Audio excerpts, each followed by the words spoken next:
In the home she once shared with George Gerbic, Lindy Williams lies to police about a secret she'd been keeping for 10 months.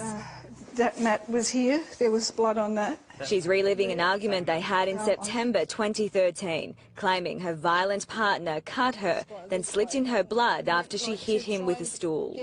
I don't know where he hit his head, but I heard a bang. But by this time, she claims she fled, returning days later to find George in pieces in the bathroom. And I pulled the plastic back, and I could see George's black T-shirt, and then I could see a part of an arm.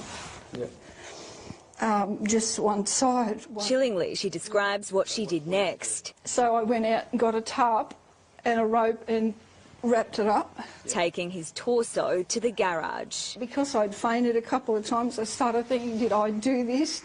And then I go, no, I couldn't do that. Did someone I know do this? But she did, and today she was found guilty of murder. 10 days after he died on September 16, she bought a power saw. Between then and the 19th, she dismembered his body, removing his head, hands and cutting his body below his ribcage.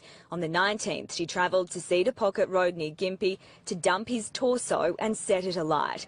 Her cover-up was sophisticated. She bought herself an engagement ring and told everyone George had gone overseas, texting and emailing his family and friends from his devices for months. She kept lying after she was caught. And I've got photos of this too, and I don't know if the doctor does, but I have.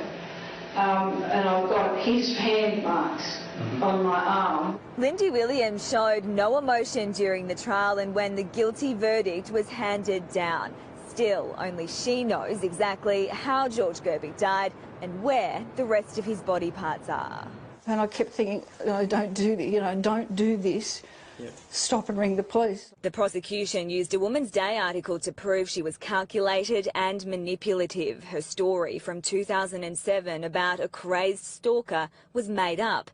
George Gerbic's death, another lie that couldn't be believed. And Vivian, how long will she spend behind bars? Well, Max, there's only one sentence for murder, and that's life. She's already served about 4 years in jail, so will be eligible for parole in 2034. In handing down his sentence, the justice said this was one of the worst cases of interference with a human body and that he found that cover-up distressing. Mr. Gerbic's family only had his torso to bury.